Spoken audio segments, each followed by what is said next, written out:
پاکستان کے لیے جیو اسٹریٹجک معاملات کے لیے اور پاکستان کی عالمی پہچان کے لیے پاکستان اور امریکہ کے تعلقات ہمیشہ بہت اہم رہے ہیں۔ سرد گرم تعلقات کا مختلف ادوار ہم نے دیکھے ہیں اور اس حوالے سے پاکستان اور امریکہ کے تعلقات اس لیے بھی بہت اہم ہیں کہ پاکستان کی معیشت میں خاص طور پر پاکستان کی ایکسپورٹس پہ ایک بہت بڑا ہاتھ ہے امریکہ کی، کیونکہ پاکستان کی ایکسپورٹ کا سب سے بڑا مرکز امریکہ ہی ہے۔ لیکن اس کے علاوہ پاکستان کے سیکیورٹی، دفاعی، انٹیلیجنس تعلقات، پاکستان کے امریکہ کے ساتھ تعلقات ہر لحاظ سے ہر دور میں کلیدی اہمیت کے رہے ہیں۔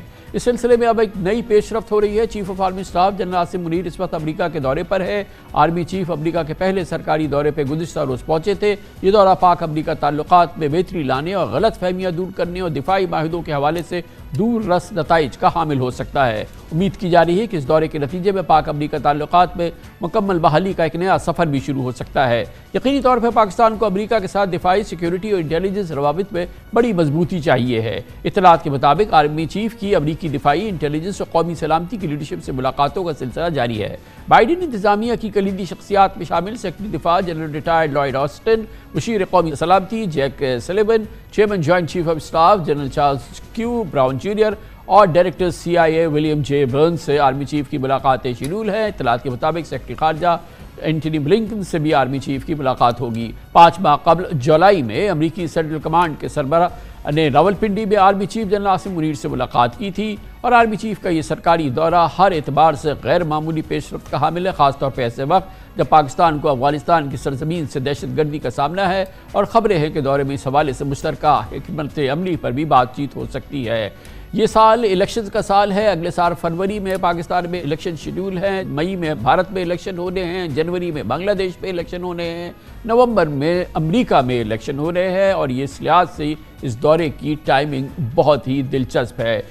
اس کے اثرات پر اور اس کے نتائج پر ہم بات کریں گے اور اس کے لیے ہم نے پاکستان میں دفاعی اور خارجہ امور کی سب سے ممتاز ترین جو انالسٹ ہیں، تجربہ کار شخصیت ہیں، اس کے ساتھ ہی چیئرمین بھی ہیں سینٹ کی قائمہ کمیٹی برائے دفاع کے، جناب مشاہد حسین سید کو دعوت دی ہے۔ بہت بہت شکریہ مشاہد صاحب، آپ نے ہمیں جوائن کیا ہے۔ آپ فرمائیے گا کہ ایک طویل عرصے کے بعد ایک فل فلیجڈ آفیشیل ٹور ہو رہا ہے پاکستان آرمی چیف کا US کا، اور وہ بھی ایک اس کی ٹائمنگ بڑی امپورٹنٹ ہے۔ یہ ایک روٹین کا وزٹ تو نہیں ہو سکتا، یعنی کہ ایک روٹین کی فرینڈلی کال تو نہیں ہے۔ السلام علیکم جی کامران صاحب اور آپ کے ویورز کو بڑا السلام علیکم۔ اور بالکل آپ نے صحیح فرمایا کہ یہ روٹین کا نہیں ہے، کیونکہ یہ اس کا جو پس منظر ہے وہ بڑا اہم ہے۔ یہ تو پہلی دفعہ میں نے دیکھا ہے کہ ایک کیئر ٹیکر دور میں ایک آرمی چیف جا رہے ہیں، اور یہ کوئی عام آرمی چیف نہیں، کوئی اس وقت ان کو بھی پتہ ہے کہ ان کے جو اسٹریٹجک پارٹنر ہیں پاکستان میں، پینٹاگون کے، امریکہ کے، وہ GHQ رہے ہیں ہمیشہ، اور کنسسٹنٹلی جیسے آپ نے بھی فرمایا ایک بڑا قریبی تعلق اور رابطہ رہا ہے۔ دوسرا اس حوالے سے بھی ہے کہ جنرل عاصم منیر از دا پرنسپل پالیسی میکر آج کل کے کانٹیکسٹ میں، کیونکہ ایک الیکٹڈ گورنمنٹ نہیں ہے، اور پاکستان آرمی کا بھی رول جو ہے ایک سینٹر آف گریوٹی سمجھ لیں پاکستانی ریاست کے لیے، اور خاص طور پہ اوور آل کانٹیکس جو نیشنل ایشوز کے حوالے سے بھی۔ پھر اب تو وہ سینٹر آف گریوٹی جو ہے مشاہد صاحب وہ اب اکنامک افیئرز میں بھی ہو گئی ہے، وہ اس کا بڑا SIFC کے ذریعے بالکل ایک اسٹیبلشڈ رول ہو گیا ہے۔ جی میں اسی لیے کہہ رہا ہوں centre of gravity case is not just national security صرف نہیں ہے، اب وہ اوور آل جو اسٹیٹ اسٹیبلٹی کا جو ایشو ہے نا، اس میں اس کا سینٹر آف گریوٹی کا رول ہے، اور خاص طور پہ اکانومی اس کا ایک پلر بن گیا، بلکہ ستون میں کہوں گا۔ اور پھر اس خطے میں بھی اب میں دیکھ رہا ہوں کہ امریکہ کی جو نیشنل سیکیورٹی اسٹریٹجی پیپر آیا تھا 12 اکتوبر 2022 کو، اس کے بعد سے کوئی حالات تبدیل ہوئے ہیں۔ اس وقت پورا خطہ علاقائی ہلا ہوا ہے، جنگیں ہو رہی ہیں یوکرین میں، غزہ میں، کوئی چین سے کولڈ وار کی بات ہو رہی ہے، اور پہلی دفعہ میں نے دیکھا ہے کہ امریکہ کی تھوڑی سی مایوسی ہو رہی ہے اپنے ایک نئے حلیف سے، ہندوستان سے۔ انہوں نے یوکرین پر پورا ساتھ نہیں دیا، پھر یہ اسٹیٹ اسپانسر ٹیررزم بھی ہوا ہے، تو ایک ری تھنک بھی ہو رہی ہے۔ تو اس پس منظر میں آرمی چیف کا جانا، جو اس وقت میں سمجھتا ہوں ان کے پرنسپل پارٹنر بھی ہیں نیگوسیشنز کے حوالے سے، اور پرنسپل پالیسی میکر بھی ہیں جو امریکہ دیکھتا ہے، اور ان کا یہ بھی ہے کہ وہ سائز اپ بھی کر رہے ہیں جنرل عاصم منیر کو، کیونکہ جنرل عاصم منیر پہلے آرمی چیف ہیں پاکستان کے جن کی کوئی ویسٹرن ٹریننگ نہیں ہوئی۔ ہی واز ناٹ ٹرینڈ ان امریکہ اور ان یورپ، وہ جاپان، ملیشیا، سعودی عربیہ، یہ ان کا از مور آف این ایشینسٹ۔ تو اس حوالے سے میں سمجھتا ہوں کہ اس میں فوکس جو ہوگا 3-4 امپورٹنٹ ایریاز پر ہوگا. ایک تو ظاہر ہے کہ پاکستان کی جو کاؤنٹر ٹیررزم اسٹریٹجی ہے جو ایک میجر ایشو بن گیا ہے افغانستان کے بھی حوالے سے اور اندرونی داخلی ہمارے اپنے مسائل کے حوالے سے, وہ ایک نئی تھریٹ پھر سے آ گئی 10 سالوں کے بعد. دوسرا یہ ہے کہ ہمارے جو تعلقات ہیں اس خطے میں افغانستان, انڈیا, چائنا, وہ بھی ڈسکس ہوگا. پھر جو بائی لیٹرل ہے کہ کس حد تک امریکن آرمی پاکستان آرمی کو ہتھیار کے حوالے سے سپورٹ کر سکتی ہے, اور شاید جنرل آصف منیر بھی ان کو مشورہ دیں گے کہ don't put all your eggs in the Indian basket. یہ بھی ہوگا کہ سارے آپ کہ ہمارے جو, اور امریکہ کو بھی یاد رکھیں کہ اس وقت تھوڑا سا پھنسا ہوا ہے امریکہ. آپ دیکھیں نا کہ پچھلے ہفتے پوٹن کو سعودی عربیہ UAE نے بلا لیا, چین اور روس سے ان کی ویسے مسئلے ہیں, افغانستان ایران سے ویسے مسئلے ہیں, سینٹرل ایشیا آف لمٹس ہے امریکہ کے لیے. تو پاکستان اس ریجن میں is the only game in town for امریکہ. کیا وہ کرٹیکل یو ایس چاہیں گے تعلقات, کیا وہ کرٹیکل یو ایس آبجیکٹیوز ہیں جس میں Pakistan can be a meaningful and reliable partner?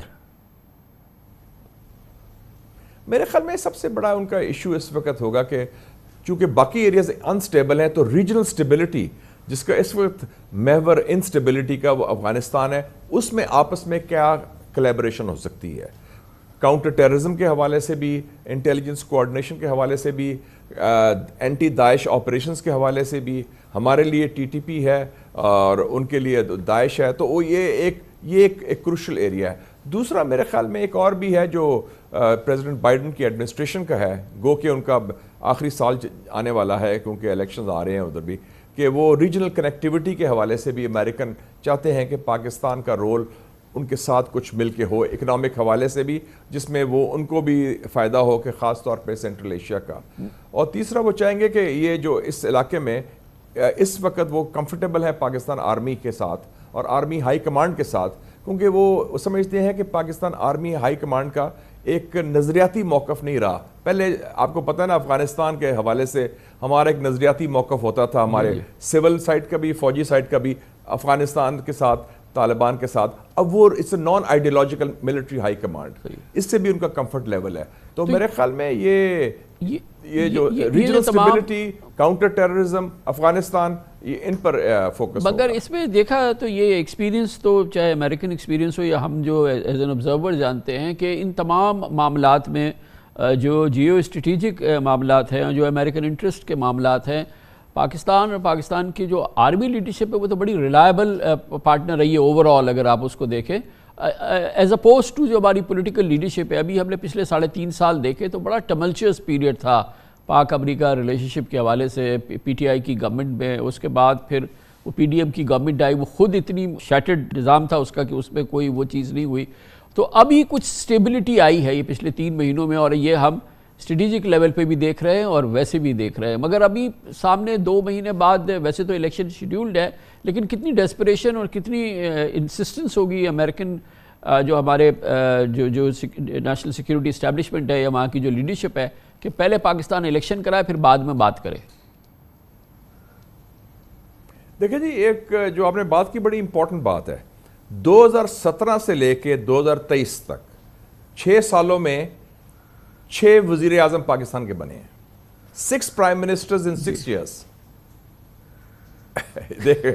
میاں صاحب, شاہد خاقان, ناصر الملک, عمران خان, شہباز شریف, کاکڑ. تو یہ آپ دیکھ لیں. اور اس دوران 5 سال ایک آرمی چیف رہے جنرل باجوہ جو ریٹائر ہوئے, اور 1 سال سے اب جنرل آصف منیر ہے. تو وہ اٹ آل ہیڈز اپ, ان کا ایک کمفرٹ لیول ہے جو میں معذرت سے کہوں گا کہ وہ کمفرٹ لیول صرف امریکہ کا بھی نہیں ہے فوج سے زیادہ, بلکہ UAE, سعودی عربیہ, قطر, چین, یہ سب فیل کرتے ہیں کہ ہم آرمی سے زیادہ وہ کنسسٹنٹلی ڈیل کر سکتے ہیں. تو یہ ایک ڈائیکاٹمی ضرور ہے, اور وہ بھی کوسچن مارک ہے میرے خیال میں پولیٹیکل فیوچر کا کہ کیا ہم اس طرف جا رہے ہیں الیکشن کی طرف, اور الیکشن کے بعد کیا ہوگا. اچھا, آپ نے جس کمفرٹ لیول میں شاہ صاحب آپ نے کمفرٹ لیول کی بات کی, اس میں سارے ایکسٹرنل ایلیمنٹس کی بات کی, مگر ایک بڑا ایک میک اور بریک ایلیمنٹ ہے پاکستان کی بزنس کمیونٹی, پاکستان کی جو انویسٹر کمیونٹی ہے, ہمارا جو بزنس ہے, اس کا بڑا کمفرٹ لیول ہے آرمی کے ساتھ. نہیں وہ بزنس کمیونٹی کی تو بات ہی اور ہے. وہ تو کہتے ہیں کہ فوج آئے ڈائریکٹلی, فوج ملک چلائے, ان کا تو ایشو ہی اور ہے. وہ تو it's beyond a comfort level, وہ تو اٹس اے پریفرڈ چوائس ان کی یہ ہے ملٹری. تو وہ ڈفرنٹ ریزنس بھی ہیں, لیکن یہ میں سمجھتا ہوں کہ ہمارے لیے اچھا ایک بڑا امپورٹنٹ سوال ہے بشار صاحب, پلیز مجھے اس کا جواب چاہیے کہ یہ کتنا امپورٹنٹ ہے. دیکھیں ہمارے لیے اس وقت چین کی جو ہمارا تعلق ہے, جو ہمارا سی پیک ہے, جو ہمارا رشتہ ہے, جو ہماری محبت ہے, جو تعلق ہے, وہ ظاہر ہمالیہ سے اونچا بھی ہو, لیکن بہرحال ہمیں یو ایس کے ساتھ تعلقات کے ساتھ اس کو پریزرو بھی کرنا ہے نا, اس کو سیکیور بھی کرنا ہے, اور اس کو اس کی اپنی قوت کے لحاظ سے مینٹین بھی کرنا ہے. یہ پاسبل ہوگا؟ یہ پاسبل ہو جائے گا. میں سمجھتا ہوں کہ امریکہ بھی میں نہیں سمجھتا کہ امریکہ اور چین کے تعلقات میں کوئی اتنی کانفرنٹیشن کا وہ لیول جائے گا, کیونکہ امریکہ اور چین کو آپس میں ان کی ضرورت ہے. اور ابھی جو میٹنگ ہوئی ہے سین فرانسسکو میں 15 نومبر کو بائیڈن کی اور شی جن پنگ کی, اس میں کافی چیزیں طے ہوئی ہیں. ٹھیک ہے, $650 بلین, $650 ارب کی ٹریڈ ہے. پہلی دفعہ وہ کوآپریٹ کر رہے ہیں آرٹیفیشل انٹیلیجنس پر. کچھ رولز آف دا گیم جو میری اطلاعات ہے وہ بن گئے ہیں. انہوں نے یہ بھی کہا ہے کہ آئندہ کوئی کانفلکٹ کے اوپر it should be hot line جو ان کی ریزیوم ہوئی ہے پینٹاگون اور چائنیز پیپلز لبریشن آرمی کی, وہ بہت بڑی ہے. تو اس سے بھی ہمیں فائدہ پہنچا ہے. ایران سعودی عربیہ چپکلش ختم ہوئی ہے, اس سے بھی ہمیں فائدہ پہنچا ہے.